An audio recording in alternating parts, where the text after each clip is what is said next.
I'm Virgil, 28, and never expected to pay $2,000 monthly rent to my own parents, while my younger sister Amy lived completely free, under the same roof. The double standard was staggering, but I kept quiet and worked my plan. When I finally bought my house with cash, their reaction wasn't pride but rage, like my success was somehow a personal attack. Family can be strange that way. Before I dive into this story, let me know where you're watching from.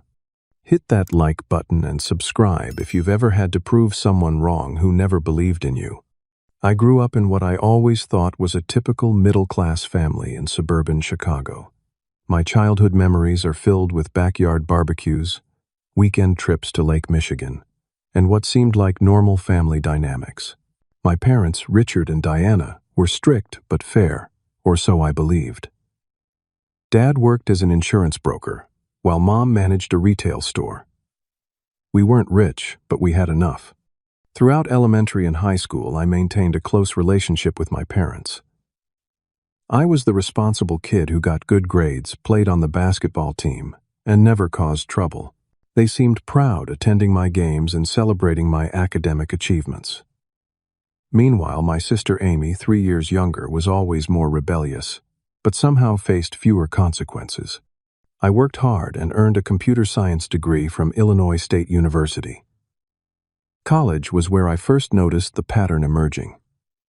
My parents helped with some tuition, but expected me to take out loans for the rest. They called it building character and learning financial responsibility. I didn't think much of it then. After graduation in 2020, I faced a brutal job market. The pandemic had disrupted everything, and the tech industry was experiencing layoffs rather than expansion. I managed to land a temporary position at a tech support call center, but the pay barely covered my apartment rent and student loan payments. When my lease ended, and my contract wasn't renewed on the same day, I found myself in a desperate situation. With my savings nearly depleted, I reluctantly called my parents. "Of course you can come home, son," my father said in a tone that wasn't entirely welcoming. "We'll discuss the details when you get here." Those details became clear during my first dinner back at home. My mother had prepared my favorite meal, lasagna, which should have been my first clue something was off. They never made my favorites, unless there was bad news coming. "We've been thinking," Dad began, setting down his fork with the precision of someone about to close a business deal. "You're a grown man now, and we believe in teaching financial responsibility. We're going to need $2,000 a month for room and board," Mom continued smoothly. The number hit me like a physical blow. $2,000. That's more than my old apartment rent. It includes utilities, food, and the privilege of living in a nice neighborhood, Dad countered. Plus, you'll need to chip in with yard work and home maintenance. I nearly choked on my lasagna when Amy walked in late to dinner, gave a casual greeting, and my parents didn't say a word about her tardiness. She was 25 now, had dropped out of college twice, and was supposedly attending art school online. Over the next few days, I discovered something that made the situation even more absurd. Amy wasn't paying a single dollar in rent. She had the renovated basement suite complete with a private bathroom, while I was crammed back into my childhood bedroom, where my feet hung off the twin bed. Even more shocking was learning that Amy was running an OnlyFans account from her bedroom studio. She wasn't hiding it from our parents either. I overheard Mom asking her if she had posted any new content today while they were having coffee in the kitchen. Initially, I tried to rationalize the situation. Maybe they were being hard on me because they believed in me more. Maybe this was some weird reverse psychology to motivate me to get back on my feet quickly. I decided to have a calm, rational discussion about the disparity. "I'm just trying to understand the reasoning," I said one evening after dinner, while Amy was out with friends. "Why am I paying $2,000 when Amy pays nothing?" "Your sister is pursuing her creative passions," Mom said defensively. "She's building a brand and exploring entrepreneurial avenues," Dad added. "It's different. I lost my job due to an economic downturn, and I'm actively looking for work in my field," I countered. Exactly. You have a degree in a practical field. You should be capable of supporting yourself, Dad said, effectively ending the conversation. I realized then that rational discussion wouldn't work. For reasons I couldn't understand, there were different rules for Amy and me. I decided to accept the situation temporarily while secretly planning my exit strategy. What choice did I have?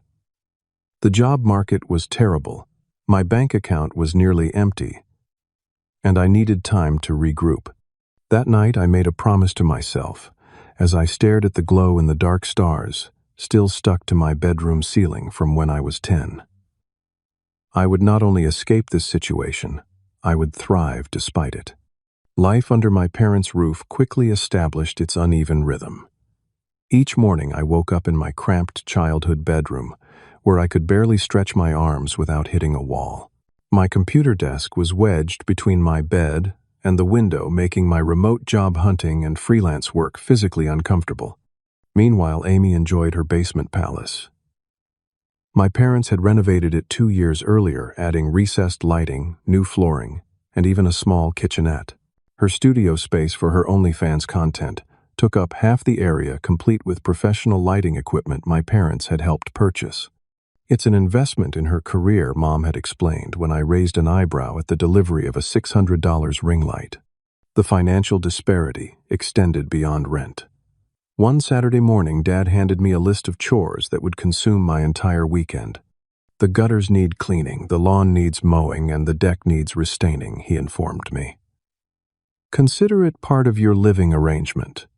When I pointed out that Amy never seemed to have household responsibilities, Mom quickly jumped in. Your sister needs to focus on her content creation. It's very demanding work, you know. Even meals became a source of tension.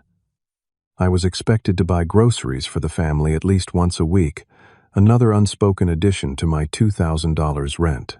Amy, however, could raid the refrigerator at will and order expensive takeout on our parents' credit card because she was working late on her content. The inequality became even more glaring when it came to transportation. I drove a 2012 Honda Civic that I had purchased myself during college. It needed repairs I couldn't afford, and the check engine light had become a permanent fixture on my dashboard. You really should take better care of your things, Dad commented one morning as I struggled to start the car. 2 days later, I watched in disbelief as my parents handed Amy the keys to a brand new Kia Sportage. You can't be serious, I said at dinner that night. You bought her a new car while I'm paying you $2,000 a month to sleep in a twin bed. We're helping with her lease payments, Mom corrected. And she needs reliable transportation for her networking events. I need reliable transportation to get to job interviews, I countered. That's different. You chose a practical career path. You should be able to afford your own car, Dad said dismissively. Family dinners became exercises in restraint. My parents would enthusiastically discuss Amy's latest artistic achievements and subscriber milestones, while my mentions of promising job leads or freelance web development projects were met with lukewarm responses. That's nice, dear, Mom would say before quickly changing the subject back to Amy. One evening, I overheard my parents in the kitchen while I was working in the dining room. Amy gained another 100 subscribers this week, Mom said proudly. She's really showing such entrepreneurial spirit. Always knew she had it in her, Dad agreed. Not like Virgil. Always playing it safe, never taking risks. That boy will never amount to much if he keeps that attitude. Their words stung more than I wanted to admit. I had always been the responsible one. The child who followed the rules and pursued a stable career. Now that very stability was being used against me while Amy's impulsive choices were celebrated. My attempts to have rational conversations about the disparity continued to fail. Each time I was met with the same justifications. You're a man, you should be able to provide for yourself, Dad would say. She's pursuing her passion. It's different, Mom would echo. After 3 months of this treatment, my bank account was draining rapidly. The $2,000 rent plus groceries and car maintenance left me with almost nothing to save. Meanwhile, Amy flaunted her growing income by purchasing designer clothes and planning weekend trips to Miami with her friends. "Just put some posts on automatic upload," she told our parents casually one night. "My subscribers won't even notice I'm gone." My frustration reached a breaking point when Amy came home one day with a new MacBook Pro. "Don't touch it," she warned, when I admired it from a distance. "I need it for editing." That same week, my laptop fan started making concerning noises. When I mentioned possibly needing a new computer soon, Dad suggested I check the clearance section at Best Buy. It was then that something hardened inside me. The resentment I had been nursing crystallized into determination. If my family couldn't see my worth, I would prove it in ways they couldn't ignore. Success, I decided, would be my revenge, but I would pursue it silently. I stopped arguing about the inequalities. I stopped pointing out the double standards. Instead, I channeled all that frustration into plotting my escape and future success. "Everything okay, Virgil? You've been quiet lately," Mom asked one night. "Everything's fine," I replied with a smile that didn't reach my eyes. "Just focused on the future." She seemed satisfied with that answer, not realizing the future I was focused on didn't include living under their roof or seeking their approval. With my new resolution firmly in place, I transformed my approach to my situation. Rather than wasting energy on fruitless arguments about fairness, I redirected that focus toward building my escape plan. No more confrontations, no more complaints, just silent, determined action. My first step was maximizing my income. My day job at a tech support call center barely covered my rent to my parents, so I began looking for opportunities to work overtime. Soon I was volunteering for holiday shifts, weekend coverage, and night rotations that nobody else wanted. "You're never home anymore," Mom noted one Sunday when I returned from a 12-hour shift. "Just trying to be responsible," I replied, using their favorite word against them. The extra hours were exhausting, but each paycheck brought me closer to freedom. While working those extended shifts, I also used every spare minute to apply for better positions. I updated my resume, built a professional website showcasing my projects from college, and began networking aggressively on LinkedIn. During my lunch breaks and late evenings, I taught myself new programming languages and frameworks that were in demand: JavaScript, React, Node, JS, Python. I absorbed them all, completing online courses and building sample projects for my portfolio. My bedroom became command central for my secret operation. I created a detailed budget spreadsheet tracking every dollar coming in and going out. I set ambitious but achievable financial goals with specific timelines. On a hidden sheet in the same document, I kept a running calculation of how much house I could afford in different neighborhoods. To further accelerate my savings, I began freelancing on weekends. Small business websites debugging other developers' code, creating mobile responsive designs. I took any project I could find on freelance platforms. The work was often tedious and underpaid, but I viewed each completed job as another brick in the foundation of my future home. My lifestyle became one of extreme frugality. I brought lunch to work every day, eliminated all subscription services, and found free alternatives to paid software. My only luxury was a cheap gym membership where I could shower when our home's hot water mysteriously ran out whenever I needed to get ready for work. "Why don't you ever go out with friends anymore?" Dad asked, seemingly concerned, but not enough to offer any financial relief. "Saving for the future," I answered simply. Meanwhile, Amy's lifestyle was becoming increasingly lavish. Her OnlyFans income apparently allowed her to purchase a new designer purse every month and plan weekend getaways to fashionable destinations. She'd return home with shopping bags and tales of expensive restaurants, never once offering to contribute to household expenses. "You should come out with me sometime," she said once, perhaps genuinely trying to be nice. "You look stressed." "Can't afford it, but thanks," I replied honestly. "Ask Dad for an advance on your allowance," she suggested, completely missing the irony that my allowance was negative $2,000 per month. The disparity between our situations was never more apparent than during Thanksgiving. The extended family gathered at our house, and gifts were exchanged after dinner. Amy received a brand new laptop from our parents because, as Mom explained, her old one just couldn't handle her video editing needs anymore.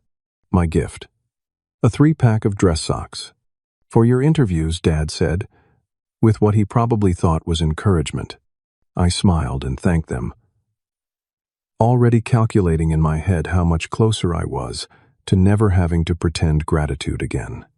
Later that evening, as I helped clean up while Amy showed our cousins her latest purchases, I overheard my parents talking in the pantry.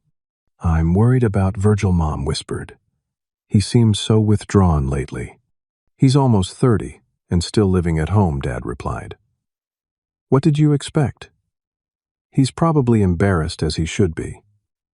Amy at least has direction and passion. Virgil will never amount to much if he keeps plodding along in that dead-end tech support job." Their words should have hurt, but instead they fueled me. Every dismissive comment, every unfair comparison became another reason to succeed spectacularly and silently. My breakthrough came in January, when one of my freelance clients, impressed with my work, offered me a remote contract position as a junior developer. The salary was double what I made at the call center, with the potential for growth. I accepted immediately but told no one. I continued my tech support job for 2 more weeks before giving notice, letting my parents assume I was still earning my previous modest salary. The extra income went straight into my secret savings account. As winter turned to spring, my financial situation improved dramatically. The junior developer position led to more responsibilities and a title change to senior developer within 6 months, thanks to my relentless work ethic and growing expertise. Stock options and performance bonuses accelerated my savings far beyond my original projections. Additionally, a small investment I had made in cryptocurrency the previous year unexpectedly quadrupled in value. I immediately cashed out and added it to my house fund, now safely stored in a high-yield savings account my parents knew nothing about. By summer, I had reached a milestone that once seemed impossible: $50 zero-inch savings. Enough for a substantial down payment in many neighborhoods. But I wasn't aiming for a mortgage. I wanted to buy outright, leaving no possibility for financial entanglements or dependencies. I contacted a realtor recommended by a coworker, explaining my unusual situation and desire for complete privacy during the house hunting process. "I understand completely," she assured me. "Family dynamics can be complicated.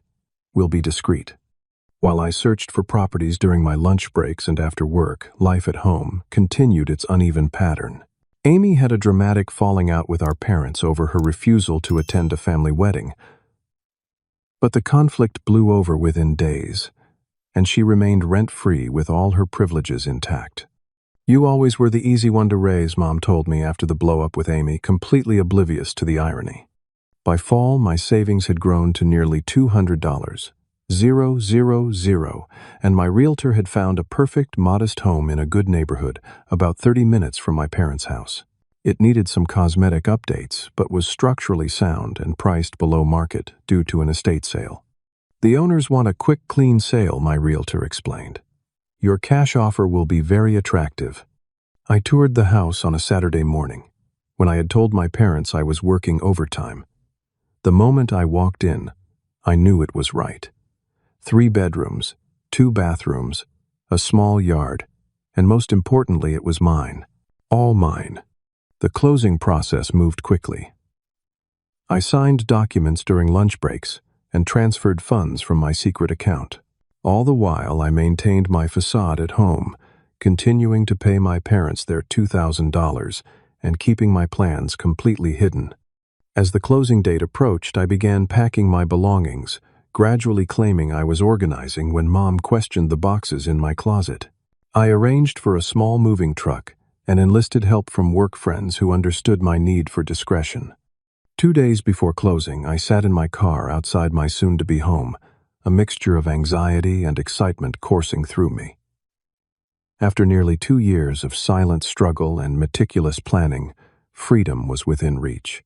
All that remained was the final revelation, which I planned carefully for maximum impact. The closing day arrived on a crisp October morning. I had scheduled it during a workday and taken a sick day that my parents didn't question. When I signed the final paperwork and the keys were placed in my hand, I felt a surge of emotion I hadn't anticipated. Pride, relief, vindication, they all washed over me at once. "Congratulations, homeowner," my realtor said, shaking my hand. "Not many people your age buy a house outright with cash. You should be proud." I drove to my new house, my house, and walked through the empty rooms, allowing myself to fully experience the magnitude of what I'd accomplished. Each bedroom represented freedom. The kitchen represented self-sufficiency. The living room represented dignity. My remote development job had continued to evolve in ways I couldn't have predicted. The startup I worked for had secured a significant round of funding, and as one of the early employees, I had received a substantial stock options package. While still unvested, the potential value had already made my financial situation even more secure. The senior developer position had come with responsibilities that challenged and engaged me. I was leading a small team now, architecting solutions rather than just implementing them. My confidence grew with each successful project, launch a stark contrast to the diminished version of myself I presented at home. My cryptocurrency investment, which I had cashed out partially for the house, had continued to perform well. The remaining coins had doubled again in value, creating an unexpected financial cushion that I reinvested in more stable assets. All of these developments had remained my secret. At home, I continued the charade of the struggling tech support worker handing over my $2,000 rent each month without complaint, watching as Amy continued her consequence-free existence. Her OnlyFans career had apparently hit some kind of plateau, leading to dramatic conflicts with our parents that somehow never affected her freeloading status. One particularly heated argument occurred when she wanted to spend $3,000 on a professional photo shoot. "It's an investment in my brand," she had shouted at dinner. "We're not sure that's the best use of money right now," Dad had replied, displaying a fiscal responsibility I'd never seen applied to her before. The argument had escalated until Amy stormed out, only to return the next day to find Mom had transferred the money to her account anyway. "We support your entrepreneurial spirit," Mom had said while hugging her. I had observed this exchange silently, mentally packing more boxes. Now, with the house secured, I turned my attention to furnishing it minimally but comfortably. I ordered the essentials online, scheduling deliveries for the weekend when I planned to make my move and announcement. A bed, a desk for working, a comfortable couch, and basic kitchen supplies would be enough to start. I also spent time researching home insurance, utility setups, and all the other practical aspects of homeownership that I hadn't learned from my parents. YouTube tutorials became my evening companions as I prepared for independent living. The perfect house had appeared almost magically after months of searching. Located in a quiet neighborhood with established trees and well-maintained properties, it was a 1,962nd ranch-style home with good bones and dated but functional finishes. At 1,800 square feet, it offered plenty of space for me and a home office with room to grow. The previous owner was an elderly woman who passed away, my realtor had explained. Her children live out of state and just want a quick, clean sale. My all-cash offer had been accepted immediately, and the closing process had been remarkably smooth. The modest price tag of $180,000 reflected both the need for some updates and the seller's desire for a quick transaction. In today's market, it was an exceptional deal. I had walked through each room during the inspection, mentally placing furniture and planning modest renovations. The kitchen had solid wood cabinets that could be painted rather than replaced. The hardwood floors under the old carpeting could be refinished. The bathrooms needed updating but were functional. It was perfect in its imperfection, a blank canvas for my new life. As I prepared for moving day, I continued to fly under the radar at home. I volunteered for extra chores, paid my rent on time, and maintained the facade of the dutiful son. All the while I was scheduling movers, arranging utility transfers, and finalizing the details of my escape. The movers were booked for Sunday morning, and I had scheduled a family dinner for Saturday night where I would make my announcement. Everything was in place for the revelation that I had been planning for nearly 2 years. On Friday night, I sat in my childhood bedroom one last time, looking at the walls that had witnessed my transformation from defeated son to homeowner. Despite everything, a small part of me felt sad about the relationship with my parents that I had once valued. I wondered briefly if things might have been different if we had been able to communicate honestly. That fleeting sentiment was interrupted by Amy bursting into my room without knocking. "Mom wants to know if you can drive me to my friend's house," she said, not even looking up from her phone. "My car's in the shop." "Sure," I replied, suppressing a smile at the irony. One more favor for the road. As I drove her across town, she chatted about her plans to upgrade her content and potentially expand into YouTube. Not once did she ask about my life or plans. "You're quiet today," she finally said as we approached her friend's house. "Just thinking about the future," I replied truthfully. "Whatever. Thanks for the ride," she said, hopping out of the car. I watched her walk away, realizing this might be one of our last interactions as housemates. Despite everything, I didn't hate my sister. She had simply adapted to the environment our parents had created, just as I had in my own way. Driving back home, I felt a strange calm settling over me. The anxiety that had been my constant companion for nearly 2 years was fading, replaced by a quiet confidence. Sunday couldn't come soon enough. Sunday morning arrived with perfect fall weather, crisp and clear with golden sunlight filtering through the changing leaves. I had barely slept the night before, my mind cycling through potential scenarios for the day ahead. But despite my exhaustion, I felt remarkably clear-headed. I had planned the timing meticulously. My parents always prepared a big Sunday dinner, a tradition they maintained, even when Amy frequently missed it. This would be the perfect setting for my announcement with the movers scheduled for early Monday morning. I spent the day helping Mom with meal preparation, chopping vegetables, and setting the table while Dad watched football in the living room. Everything felt surreal, knowing this would be the last time I performed these familiar routines in this house. "You seem distracted today," Mom commented as I accidentally added too much salt to the potatoes. "Just thinking about some things," I replied vaguely. Amy arrived home just as dinner was being served, a rare appearance that seemed almost cosmically appropriate for my final meal as a resident. "Perfect timing," Dad said, giving her the warm smile he rarely directed at me. We sat down to roast chicken, mashed potatoes, and green beans, the same Sunday dinner we'd had hundreds of times before. The conversation flowed around me, discussions of neighbors and relatives that seemed inconsequential given what I was about to share. As Mom began clearing the dessert plates, I knew my moment had arrived. My heart pounded in my chest, but my voice remained steady. "I have something to tell you." All I said, drawing everyone's attention. "What is it, son?" Dad asked, his expression suggesting he expected some minor news about work, or perhaps a date. "I bought a house," I said, simply letting the words hang in the air. The silence that followed was absolute. Mom froze with dishes in her hands. Dad's coffee cup stopped halfway to his mouth. Amy looked up from her phone for the first time all evening. What Dad finally managed. "I bought a house," I repeated. "Closed on it Friday. I'll be moving in tomorrow." "That's impossible," Mom said, setting down the dishes with a clatter. "You can't afford a house." "I paid cash." I continued, maintaining my calm. "No mortgage." Dad's face flushed red almost instantly. "Cash? Where would you get that kind of money? Are you dealing drugs?" The accusation was so absurd, so revealing of how little they understood or respected me, that I almost laughed. "No, Dad.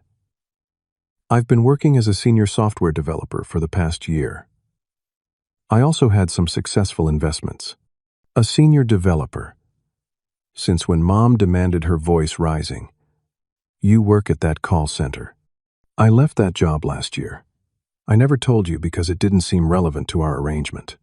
Amy was staring at me with a mixture of disbelief and something that might have been respect. So you've been lying to us, Dad?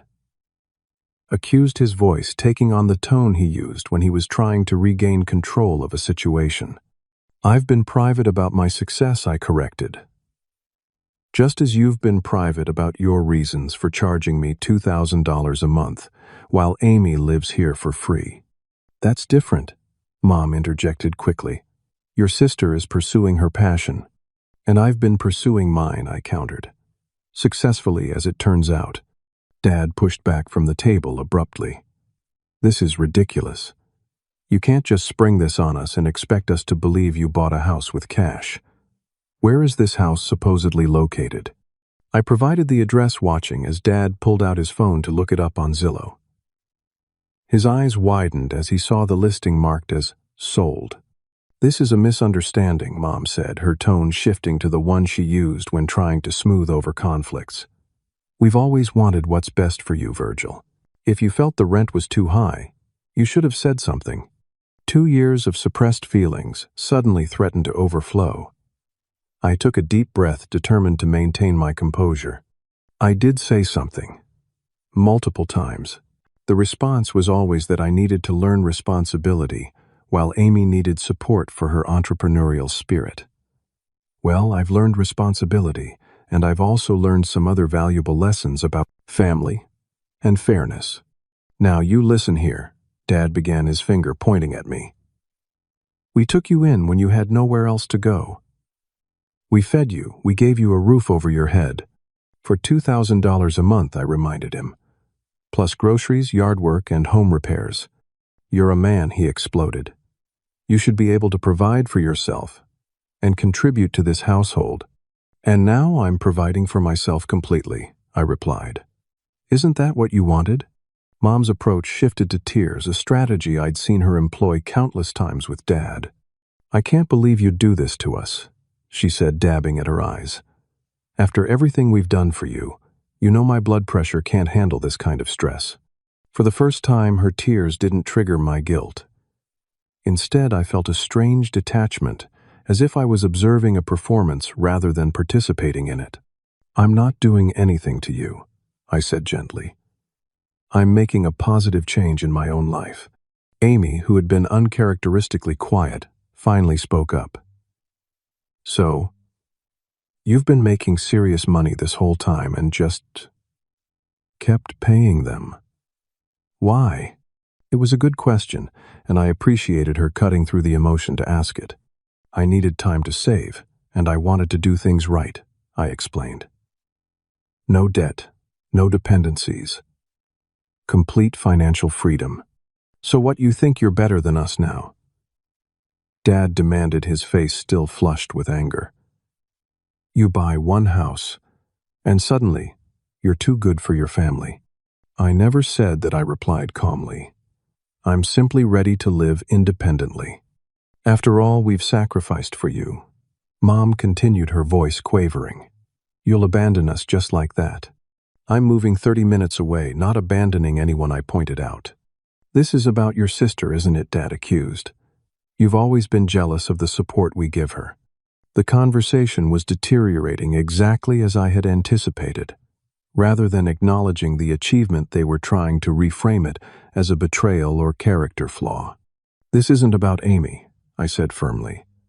This is about me taking control of my life and future.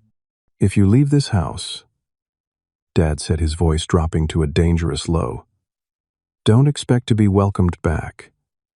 And you can forget about any inheritance or family support. The threat might have frightened me once, but now it only confirmed I was making the right decision. I understand, I said, standing up from the table. I appreciate everything you've done for me, but I need to do what's best for my life now. Your mother is crying and you're just going to walk away, Dad demanded. I'm not walking away from the family, I clarified. I'm walking away from an arrangement that wasn't working for me anymore. Mom's tears suddenly stopped as her strategy failed to produce the desired result. When exactly are you planning this move? She asked, her voice surprisingly steady. The movers are coming tomorrow morning, I replied. I've already packed most of my things. Tomorrow, she echoed. But that's so soon. We haven't had time to process this. I've given it a lot of thought, I assured her. This isn't an impulsive decision. Dad stood up abruptly. I want to see this house. Now. Tonight. It's not furnished yet, I explained. The deliveries are scheduled for tomorrow afternoon.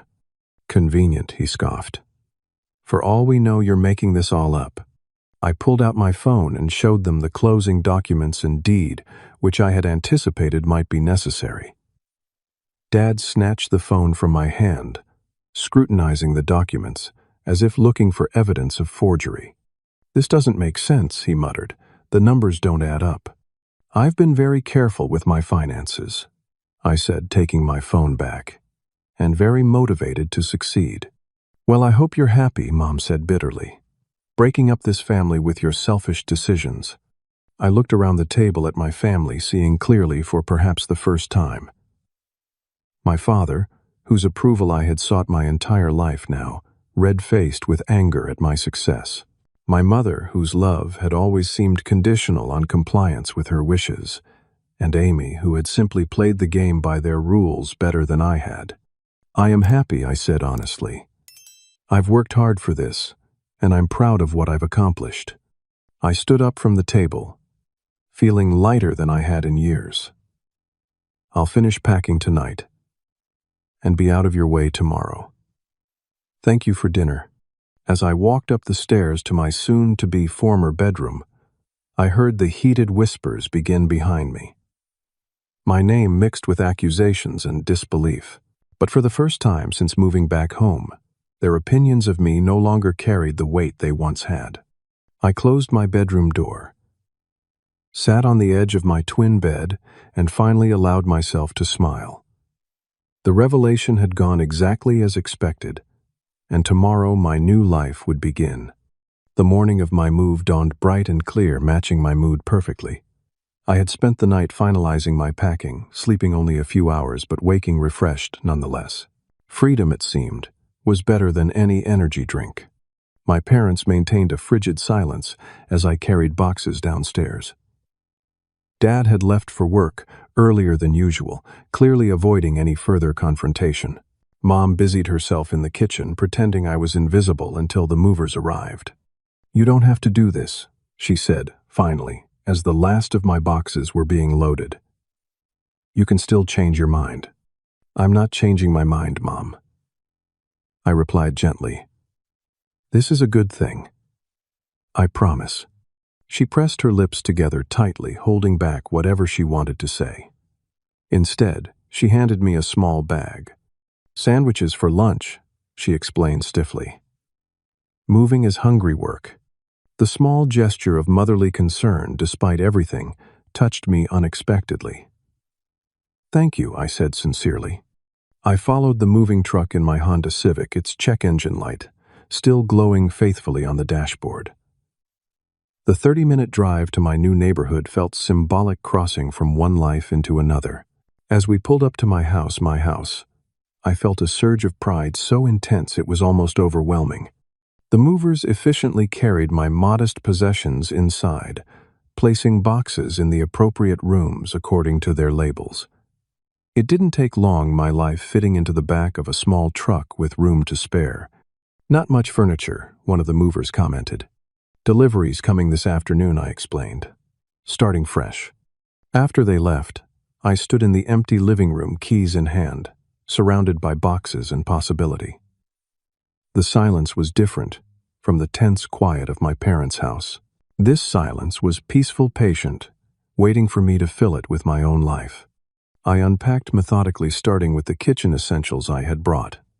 By noon, I had created a functional, if sparse, living space.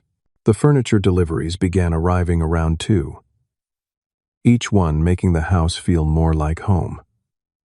A bed, a couch, a dining table, a desk for my home office. All new, all chosen by me. That first night alone in my new house was a mixture of emotions: pride in what I had accomplished, relief at escaping the toxic family dynamic, a touch of loneliness as I ate dinner at my new table with no one to talk to, and underneath it all a solid foundation of satisfaction. As I prepared for bed, my phone pinged with a text message. It was from Aunt Catherine, my father's sister. "Your dad mentioned you bought a house. Congratulations, would love to see it sometime if you're open to visitors." I smiled, touched by her reaching out. Aunt Catherine had always been kind to me, often seeming to recognize the unfair treatment I received, but rarely in a position to comment on it directly. "Thanks. Would love to have you visit. How about this weekend?" I replied. We made plans for Sunday afternoon, giving me time to settle in more completely. It felt good to know that not all family connections would be severed by my move. The next few days established my new routine. Working remotely from my home office during the day, exploring my neighborhood in the evenings, and gradually adding personal touches to my space. I hung artwork, arranged books, and set up my entertainment system. Each small decision reinforced that this was my domain where I made the rules. My parents maintained radio silence, which I had expected. Amy surprisingly texted me 3 days after my move. "So did you really buy a house with cash?" she asked. "Yes," I replied simply. "Damn. Didn't know you had it in you. Parents are freaking out." I figured they might be. "Can I see it sometime? The house, I mean." Her request surprised me, but I found myself agreeing. "Sure. When are you free?" She came over the following Saturday, arriving in her Kia with a small housewarming plant. "Wow," she said, looking around as I gave her the tour. "This is actually really nice." "Thanks," I replied, still unsure of her motivation for visiting. We sat on my new couch, an awkward silence stretching between us, until she finally spoke. "I know it wasn't fair," she said, staring at her hands. "The way they treated you compared to me." Her acknowledgement, something I had never expected, caught me off guard. "Why didn't you ever say anything?" I asked. She shrugged. "I didn't want to lose my free ride, I guess." "Pretty selfish, huh?" "You were playing the game, by their rules," I said, surprising myself with the lack of bitterness in my voice. "I just decided to create my own game." "Well, you won," she said with a small smile. "Dad's convinced you're dealing drugs, by the way. Mom's telling everyone you had a mental breakdown." I laughed despite myself.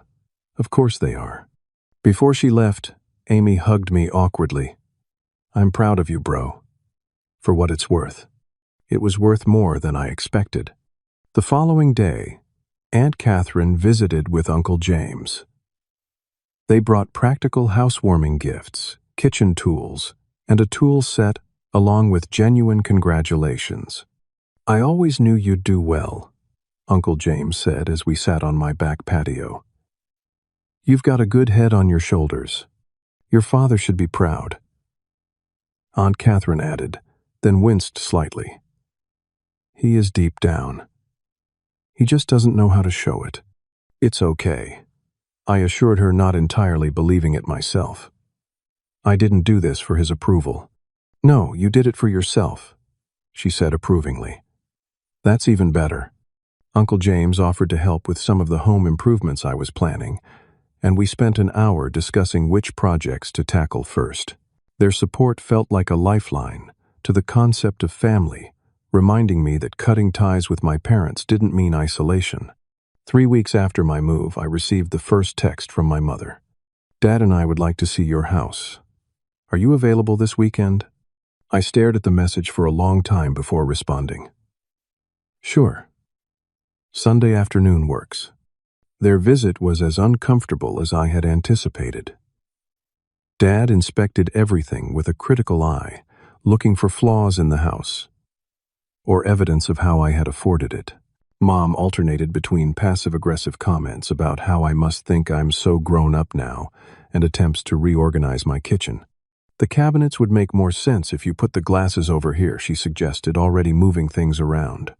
I like them where they are, I said, firmly replacing the glasses in their original location. The tension reached its peak when Dad noticed my home office setup with dual monitors and ergonomic chair. Must be nice to waste money on fancy equipment, he commented. When I was your age, I saved every penny. It's not waste if it helps me earn more, I replied calmly. My company actually reimbursed me for the ergonomic setup. Speaking of money, Mom interjected with forced casualness. We were thinking of refinancing the house for some renovations. Since you're doing so well, now perhaps you could help out your family a bit. And there it was, the real reason for their visit. Not to reconcile or support my independence, but to see if they could benefit from it. I'm not in a position to do that right now, I said, keeping my tone neutral. I've allocated my funds for my own home improvements and investments. The look that passed between them spoke volumes. Disappointment, annoyance, and the realization that their leverage over me had evaporated. Well, this has been illuminating, Dad said stiffly, standing up. We should be going. As they prepared to leave, Mom looked around one last time. It's a nice starter home, she said, unable to offer unqualified praise. I'm sure you'll want something bigger eventually. Actually, it's perfect for me, I replied. Just the right size. You'll change your mind when you have a family, she insisted. If and when that happens, I'll make that decision then, I said, holding the door open for them. Dad paused on the threshold. I suppose you think you did all this without our help, he said. But don't forget who raised you and gave you the values to succeed. It was as close to acknowledgement of my achievement as I was likely to get from him. Rather than argue, I simply nodded. Take care, I said as they walked to their car. You're welcome to visit again sometime. I wasn't sure if they would take me up on the offer, but it felt important to leave the door open literally and figuratively. As their car disappeared down the street, I closed my front door and leaned against it, exhaling slowly.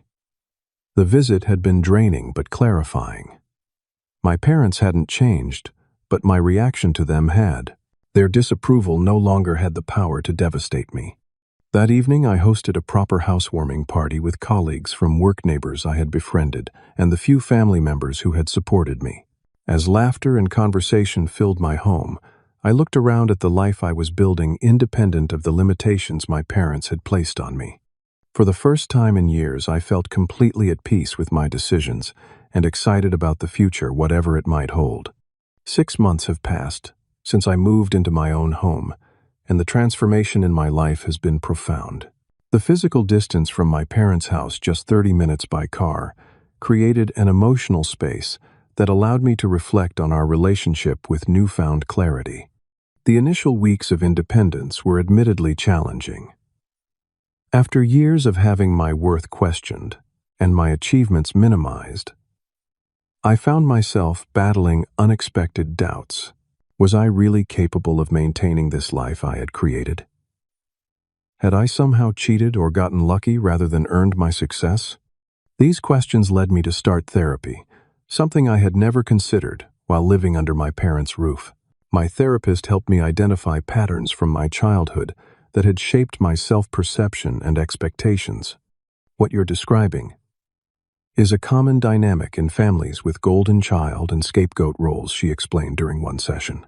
Your sister was cast as the golden child who could do no wrong, while you were assigned the role of the responsible one who could never quite measure up. Understanding these patterns didn't immediately heal the wounds, but it provided context for the confusion and hurt I had experienced. I wasn't imagining the unfair treatment, nor was I to blame for it. Perhaps the most surprising development was how my relationship with Amy evolved. After her initial visit, she began stopping by regularly, sometimes to borrow my more reliable internet for her content uploads, but increasingly just to talk. I think I was jealous of you growing up, she admitted during one of these visits. Mom and Dad had such clear expectations for you, while I was just allowed to drift. I was definitely jealous of your freedom, I confessed in return. These conversations created a new foundation for our adult relationship, one based on mutual understanding rather than competition for our parents' approval. My relationship with my parents, however, remained complicated. After their initial visit, they maintained minimal contact for several weeks.